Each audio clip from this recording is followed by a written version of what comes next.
Good morning, everyone. Can you hear me okay? Yes, good. Wonderful to have all of you here, and thank you, WCN, for giving me my first time doing in-person presentation. So I'm so excited to be with all of you. So let me try if I have the same. Okay, good. So elephants, they are not shy, and you can see them very clearly like this. So um, about 15 years ago, I decided to dedicate myself to really try to save these elephants. But at that time, how many of you been told that the elephants are gentle giant? Can I get some hands up? Do you believe in that? I wasn't. 15 years ago, I said, no way. They cannot be gentle giant. They're huge. Who's not scared of them, right? But I've seen how struggling they are in their habitats. And being a national, I feel that who else will take this, responsibility? And one morning, no, actually, in the evening, we are going out from the forest towards the boat. And while we were walking out, there was a herd of female elephants and feeding happily. So my friend said that, okay, just let's walk slowly to the boat. They should be fine. And I said that, okay, but they said, stay calm, Farina. Control your breathing. That's what I did, right? But suddenly, Ford, so her name Ford. If you want to know why we call her Ford, come and see me at my booth. I will tell you more about Ford. Ford, like the car, the Ford car. So she approaches. And then my friend said, Farina, let's give her some space. Let's sit down and she will feel safe and she will go back. No. Ford was like, who is that girl? Who is that, group of people? So she slowly walked closer and closer, and it's about like 3 meters. And God knows like how I feel at that time. Like gentle giant, no way. But my friends who have like more experience than me keep telling me, Farina, calm down. She's just trying to get to know you. And that's what she did. She just, so a lot of people thought that once elephant doing like that, they want to attack you or, So it's actually the way an elephant scan you. And she starts like sniffing you. And then a few seconds later, she starts to, flap against her ears. And then she left me. And that's when I'm convinced that, okay, they are maybe a gentle giant. How many of you heard that our Borneo elephant is a pygmy elephant? Which one is Asian elephant and which one is a pygmy elephant? No. Both of these elephants are Bornean elephants. That is an adult female elephant and that is a juvenile. So our elephants are not dwarf. A lot of people thought that, oh, it's a pygmy elephant, so they must be like this size or this height. I said, no. So I even heard one tour guide with a group of tourists. They said, okay, that is the Asian elephants and that is the Bornean pygmy elephant. I was like, should I tell him the truth? Because I'm going to embarrass him and he will not get any tips. But I said that, but I have to see him and correct the fact that no, Bornean elephants, they are just like other Asian elephant, except that they have like a shorter trunk and longer tail. So for the Indian elephant, for example, when they rest, you can see that the trunk will curl on the ground. But for Bornean elephant, it's just like hanging. So yeah. So I'm from Malaysia, but now I live in Sabah. So with Mark and Amanda, so it's about 2.5 hours flying from Kuala Lumpur to Sabah. And we are working in this landscape, one of the actually longest river in Sabah, about 560 kilometer long. And, okay. So compared to the African elephant, you can just go back on the safari car and then go and then you get to see elephants like that. But for us, working with elephants, although they're big, but it's really, really hard to see them. So we have to improvise the way we try not to disturb them, but at the same time we can observe and understand the behavior. So usually we will go in front of the elephants and we will go on the tree. You can see me and some of my friends on different trees. And this is how we get to know the female herd. So I started with female because I know they are more gentle and they are more, relaxed than the bull. So I started with them, with the female elephant. So this is how we give names. So we know almost 50 adult females during that time. And we try to understand who belong to whom. And what I love the most about the female elephants is that the way how they transfer their knowledge and the way how they protect their family. It's just amazing. So they do a lot of touching. So for example, Ita and Kase here, sometimes they will separate during the day on their own, finding foods and things like that. But they will come back together. And this is how they say hi. This is how they transfer, like, this is what I ate and this is what I met. And, how they want to get to know their family, they will just, what do you call this? Smell on the bottom. So who are you? Are you in my group? And so trunk is so important for them. So a lot of touching on the back, in the mouth, and it's amazing. And also, like I said, they are very protective of their family. So for example, Botai here, one of our collared elephant. So when they are trying to swim across Kinabatangan River, it's the best time for me to know who belongs to whom, because they will not go until everyone is there. So everyone is ready to go, but Botai feels that something is not right. But we also don't understand what's happening because there is no one else at that time. It's just me, our boat, and our friends. And suddenly she make like a small trumpet sound. I can't make the sound, but it's, trumpets, just one. And everyone like rush on the riverbank. So something is not wrong. Something is not right. So, and then I think after maybe 20 minutes later, Botai feels safe. And then they again coming back into the water. Everyone was there. And then they cross. And this is the most tricky or risky situation for a baby elephant. But there will be mom and sisters, aunties that will help the babies. They will support from behind. And sometimes the baby just have to put the leg on mom's back, and then everyone will support her, and then they will cross.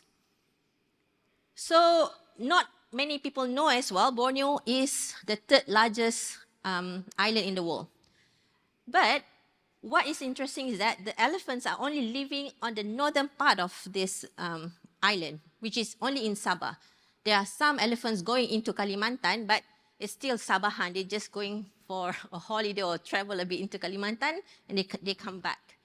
So, and in Sabah, they are only found in the eastern part of Sabah. So the ranging distribution is very, very limited. And there are 3 main homes for the elephants. And where we're working is in Kinabatangan. If I can, no. Okay, so the other, end is Kinabatangan. And this is the largest home for the elephants. And you can see 2 homes are separated from the bigger one. So basically, all the elephants in Kinabatangan cannot go here or the other population. So they just have a very, very limited space. And similar to other places in Asia, many of elephants' natural habitats are now being fragmented with other activities. And that's what happened also in Kinabatangan. So we started by asking, where is the most precious area for the elephants? They are big, and I always say that they are big, intelligent, nomad, and they are social beings, right? So they need huge space because they need to eat a lot. So we started to collar them in 2008, and until now we have about 21 elephants that we have collared, and this is what we got. So basically, the female elephant, they need the forest, and they prefer the forest. But more and more over the years, oil palm plantation, so those are in yellow color, these are all oil palm plantation. So they must, and they need to go to oil palm plantation, just like orangutan, to move, to disperse. So this is kind of a new landscape for them. This is a new home for them. And how do they adapt? This is very risky. Every day there are people. Every day there are activities, machines, like heavy machines like that. How do they adapt to this landscape? This is a video of a group of male elephants, and you have people over there. If you ask me what is a coexistence, for me this is coexistence. We still have people do their work because this is where they have to replant the trees, and they know elephant loves the sugary part, the middle part of the trunk. So they put the trunk, this part, on the top so the elephants will come and eat and don't make a mess. Right? If not, if they put it on under, the elephant will like, do that. They understand that elephant just want to eat the bark, so they just put on the top and elephant will just eat. And because that driver, he always see this every day. So for him, he understands the behavior of the elephant. See, he knows that if I don't threaten or I provoke the elephants, this elephant won't do anything dangerous. But other people, they don't see that because they are not us who follow the elephant every day. So there will be still, some damages when elephants are there. Like nobody believe that elephants are gentle giants, so they always thought, so they will provoke the elephant unnecessarily. So elephant will obviously wants to defend themselves and, do attack them back. So I am tired and sick of the way we think about animals, that we think that they cannot make decisions, we think that they can't learn, we think that they're just an animal. No, they're not. They learn and they see you and they see how you react and talk about them. So I started Seratu Aatai in 2008 after a long discussion with Mark. And then Mark said, you have to do this, Farina. You have to introduce this idea and try to implement your idea in new ways, because we know that we have to work together to do this. That's why we call it Seratu Aatai, means solidarity. This elephant are not belong to me or belong to NGOs or to government, to scientists. This is belong to all the Sabahan. But you cannot expect people to live with elephants if you don't give them confidence and skills. So, and I said, the oil palm industry will be super important. At one point, when I first started, again, I was in a room with them. One side conservationists, one side oil palm industries, and they were like, it's you, you are the one. So it's just like, come on, we have to find a middle way. How can we work together? So there are a lot of efforts to try to bridge the gap. So we try to organize different platforms for them to understand that they can play a role, and we really want to help them to improve things, because we cannot ban oil palm. Banning oil palm will not change anything. And then when we go out, we went to the zoos. For example, Houston Zoos is always, very adventurous at trying and experiment new things. We try to tell them what is actually sustainable palm oil, and slowly the trust is there. And then one day, the game changer is happening at this point, when there is one plantation, medium size, invited us and they said, we trust you and we want to build the relationship and let's work together. So this is actually for me one of the most important meetings that I had in my whole career. So what we want trying to do with them is, like Mark said, for orangutan and for elephant passage, for elephants, for wildlife. So the idea is to connect this oil palm back to the wildlife sanctuary. So it has to go to different oil palm. Elephant might not use this regularly, but at least when there is elephant in the oil palm plantation, we know where to divert them peacefully. Rather than, as long as these elephants are not in my backyard, I don't care about you. So what we want to do now is, like, if the elephants are going to this corridor, then the others also will try to divert this elephant into this corridor back to the wildlife sanctuary. And we want to try to understand, so most of the elephants that love oil palm landscape are bull elephants. So we want to start to understand their behavior now, their movement now, so we collar them. So this is a wild elephant, and he is half asleep, so don't worry.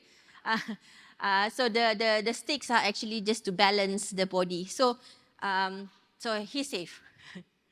And we try to understand personality of each of the elephants because we need to come up with some sort of SOP. So if you see this elephant, he is a bit adventurous, so you should do A, B, C, D. This is relaxed, so you should be fine to continue harvesting the fruit, for example. This is what we want to share with the company. And a lot of trainings with them. Again, building trust with the oil palm industry that we are there to support them and to help them. So that is very important through the discussion and training that we do with them. So I'm almost at the end of my slides. So elephants are trying to reach out for us. I think we are in the right path because the trust is there. We need to keep building this trust. And I want to invite more people in this room who is brave enough to experiment this new journey with us. We have been trying to build this trust for so long, but we need people who are adventurous, I would say, because working with this industry is quite controversial. So, I welcome all the supports. We need to build the resources to keep engaging with them. So that, build another group that can always follow this elephant, for example. So if you want to know more information, I will be at my booth. With that, thank you very much, and my team in Sabah. Thank you, Farina. So you can keep center stage. Okay. I'm just going to direct traffic and direct questions, but we've got time for questions. Center stage is going to be like... Oh, okay, here in the middle. All right. I fade in the background. So again, the Slido scan should be up. So if people want to be sending questions, we'll do that. Otherwise, we'll go back the old-fashioned way as well. I'll give it a few minutes. Don't be shy. If anybody of you has not yet traveled to Malaysia, I think now's your time. Okay, I'm going to get a mic for a question up front, please. Technology is great, but even Silicon Valley, it's got its limitations. Hi. Hi. I actually have been to Sabah with my friend Denise here and hung out with the elephants. It's amazing. Oh, Have you seen any change in the attitudes from the palm oil industry at all? All right. So with this company that we're working with, actually, they are trying to set up a very high standard. Right now, there are some standards. Have you heard about RSPO, anyone? Is that bring any? So it's already have some sort of standard, but this company, they are even, putting like a higher standards. So for them, there are a lot of pressure even from their colleague from the same industry because say, hey, what are you trying to do? Are you trying to show that you're the best or something like that? But slowly, hopefully, they will see the benefits once the study by Hutan on the biodiversity monitoring showing, the progress. And if we can show that we can reduce human-wildlife elephants conflict, if they can allow elephants to move more freely, we hope with this data, then slowly it can change. But it will take a bit of time. That's why I said we need people who are adventurous enough to support that work. Yeah. Great. Thank you. Actually, related to palm oil, I'll get back to you in a second, but there's a question that came through. How do you define sustainable palm oil? Okay, Mark, you can also help me on this. So, okay, if you look at the certification, there are different things. It's not only environment. There is about child labor, there is about safety, health safety, so different kinds of things. So, how do I define sustainable? Sustainable palm oil. So I will focus on environment. So for us, sustainable is when they first, they follow the certification because to make the guideline for the certification is already, being discussed and by different environmentalists, scientists, and the industry themselves. So following that and getting the certification, I think, will be the first step. And if we follow what this company is doing, which they are trying to set up like a higher standard, that is it is about like allowing the elephants and trying to not continuing doing practices that is not friendly to wildlife. So in terms of using fertilizer and things like that. So I really hope that I answered that question, but I'm pretty sure Mark have also some ideas, so let's talk about it more after this. Mark Not is now. like shaking his hand as if, yeah, maybe, maybe not. Go talk to Mark afterwards for more. I'll get to Shay's question in a second because there's a question that came in that's still related to palm plantations. So I'll ask you that one first. Do the elephants damage the palm plantations? Yes. They especially trees that are between 3 to 5 years old are more vulnerable because it's just like this tall, and then the elephant can just pull the shoots. Once you pull the shoots in the middle, totally dead, the trees. So if like they just pull the leaves, the trees will be still okay, but the growth of the fruit will be a bit retarded. Yeah. Yeah. So yes. Hard neighbors. All right, thank you. We've got a question from Shay. I was wondering, first of all, is ivory illegal over there? And also, do the local people care about wildlife enough to really want it protected? Okay. Thank you. Yeah, thank you. 2 questions. So ivory, we had a few cases, mostly from the Indonesia part, because they use that for dowry. So they come to Sabah, and then they get they kill elephants and get the ivory as a dowry on the other side. But for Sabahan themselves, we don't have that kind of culture. For the second question, so actually they really respect the wildlife. In terms of culture, there is not like very, very tight like our colleague in Africa or other places, but they really, really respect the wildlife, and they try to like do everything else first. That's why we need to also always listen to them, what they need, try to put ourselves in their shoes so that they will feel that they're being heard. Yeah. Thank you. A question also came up about whether Bornean elephants also get funding from the Elephant Crisis Fund. I'm going to answer that one. So the Elephant Crisis Fund is a joint project of Save the Elephants and the Wildlife Conservation Network.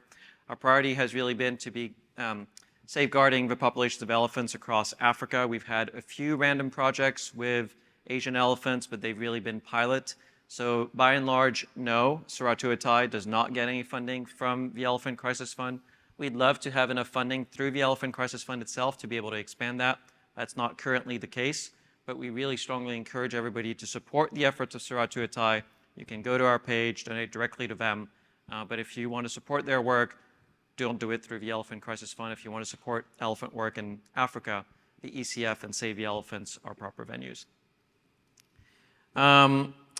Other questions, they're moving as I'm getting them. What can we do to help remotely, or do you have on-site volunteer opportunities available? And if so, what does that look like? So as you can see, my team are still very small, and we are all very young, and all of them, just like me, they have knowledge about elephants. And this is what I always tell people, that they need to go out from their bubbles and see what happened in other places. Then they understand that, why it is important for me to help the elephants. So I'm really looking for, the capacity building of the team so that they can also contribute more. And what is the other question again? Volunteers. Yeah. All right, so for elephants, at this point, because we are working with industry and it's really hard to convince them. If I use this word incorrectly, I'm sorry, but if they see like a white person going, then they feel like, are they going to tell like different stories? And so logistically it's a bit difficult, but we are happy if anyone can come and write about elephants, help us in terms of education and spread the news. We really, really need that. Great. Thank you. Thank you. There are plenty of ways to help remotely. Yeah. I think we're going to close out with 2 questions that are related. How much of a natural forest are still intact? That's going to be the first question. And then the second question is, has there been any exploration of planting palm within the elephant's habitat? In other words, why do palm plantations need to be this clear cutting and replacing the natural habitat with these monocultures of palms? Okay, I answered the second question first. So basically, elephant love lowland forest. So flatland, they prefer that rather than like terrain. And the condition is also the best for the oil palm. So that's why these two are fighting for the same resources. The first question is how much. Well, Yeah. can you plant the? Oh, you answered the second. How much forest, intact forest, is there? Okay, so right now we have, so our government is trying to go up to 30% of protection kind of coverage for Sabah.